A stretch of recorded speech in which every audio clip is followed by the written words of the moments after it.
economy will shrink in the course of 2023. And then weren't that different compared with to many immeasurable others when it comes benefits to the over inflation, time. because inflation is just... But restoring price stability when inflation is high can require measures that are not popular in the short term. As we Today is Thursday, January 26th, 2023. And this is what we're seeing in the Swedish press and our interpretations and what you could do in the market. That's up to you and your advisor. Please consult somebody like that for your investments.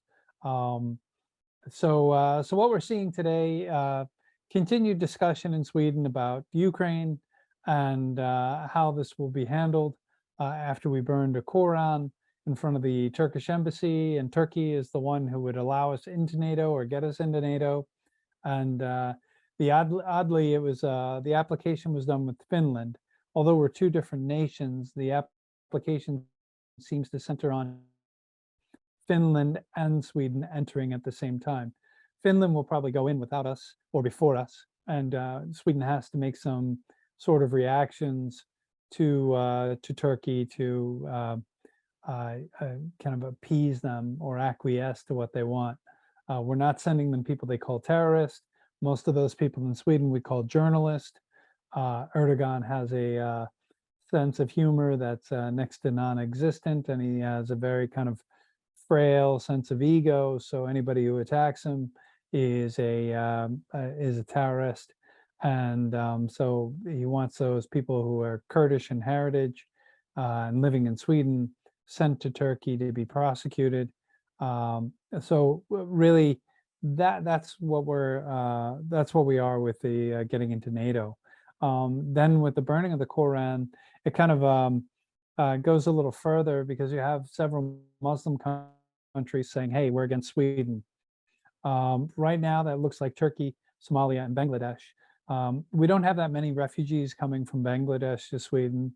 And I think really the Bangladesh issue could be more tied to our clothing industry, like Hennes and Moritz, where they've had factories. But in terms of how this would affect us, Turkey and Somalia have sent more refugees to Sweden than anything else. So I'm not so sure what our trade levels of impact would be, and what we're doing in terms of production. So it's not clear yet how this would affect us, although Volvo Trucks is saying that they could be negatively impacted. So that's a company that could be. But really, these regions are regions where we're selling a lot of munitions, and the Swedish munitions work very, very well. They're one of the secret things about being a peace nation. We have incredibly strong arms munitions development, and these companies buy them left and right. So, or these countries buy them left and right. So I'm not so sure how the sanctions would hurt us. As far as the Ukraine goes, and the Swedish involvement, when the U.S. agreed to send the M1 Abrams tanks, they're going to send a brigade full, so 31 tanks for something like 400 million. But these are all going to be new build tanks. And these are tanks that will not be shipped to the Ukraine for 2 years because they have to build them. And the UK will be sending some of their Challenger tanks. They have them already ready. And Germany will be sending some of the Leopards. And those will come from European countries where you already have the Leopard. So they will receive tanks in short term. What's critical here is the response from Russia. Russia is saying that they will burn the new equipment as easily as they burn the old equipment. So that's kind of negative. And we'll see what that means in terms of nuclear missiles and whatever else. Now, immediately after Zelensky received news that he would be getting tanks, he upped the ante and said, hey, we need some F-15s and F-16s. So now that you have a German minister to the EU saying that the EU is at war with Russia, we've entered into the long-term engagement. And so now we will see how this war plays out and what Russian responses will be, if he'll actually bring war to the rest of Europe. So I think that's something that's more important to consider, but it's really, we'll see how it develops. Um, so that's really the situation in Ukraine. And of course, in Sweden right now, we have a crisis in our culture. We've had a lot of criminality and these drug gangs and what they're doing in terms of violence and explosions and shooting through apartment doors. So we'll be entering into more of a police state, and the way to play the market there is with police technologies. That'll mean also a lot of encryption technologies. That'll be something where the gangs have been able to communicate in the past through encrypted technology. So that'll be something to look at as well, because Sweden really has a problem. The gangs are in charge. They're shooting each other. They're selling the drugs, and the politicians have not come to agreement. So on both sides, they'll say it's bad, but neither side will have a solution that both sides can work on. So current government wants to increase the prison sentences. So we'll see what that critique in the paper for their business model. We'll see what that means. Gold has been going up. So that's a business model that hasn't failed. It has periods where it doesn't go up, but right now it's going up. And this is especially on the back of the weapons sales to the Ukraine. So the GDP in the US came out, and the way to look at this to understand what the Fed is going to do is to look at the nominal versus the real. And so the nominal is the actual pricing on pricing data, and the real is based on what the fixed price was. So you have to make this comparison to understand how the Fed's going to act.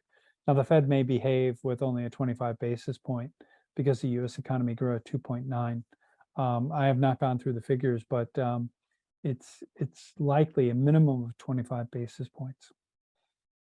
So I think probably one of the other best ways to look at the market and how to invest would be looking at the speech that Zelensky gave after he got the idea about the tanks and called the US weapons the locomotive or locomotive for the Ukrainian economy. This would include BlackRock, which will be part of the rebuild, and then we'll see how and remember, Ukraine is going to be building nuclear, so they are. Westinghouse is a company that's involved in that. NewScale is receiving build outs and design build outs in the US. So and that's for the SMR technology. Nuclear is definitely going to be getting a big boost, so you could look at that. And when I say a big boost, I mean a big boost in orders. So those would be areas that I would look into for the market. Tesla came out with their figures, and we talked a little bit about that yesterday, and my focus was more on the factory that they're building. And when you look at the factories that they were building, and you look at what their statements are, they have 10 times the order flow than they do the production capacity. So clearly building the factory, which will take advantage of the Inflation Reduction Act subsidies, would be very, very good. And this brings us to another point. In terms of Europe and their subsidies, Europe needs to get it together with subsidies and what they're going to do. And their lobbyists need to put forward to European politicians that they need to build nuclear. Without the reliable, stable power source, you cannot build your economy. And you've proven that you can't do it with the windmills, and you've proven you can't do it with the solar, and that you need the battery, and hydrogen is so far away that it can't be realized.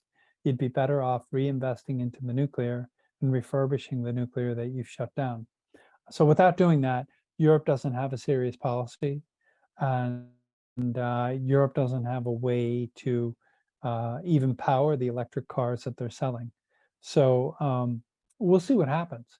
But those are my thoughts. So please subscribe, and hope that you like our presentations, and we look forward to seeing you again in the future. Thank you. Bye.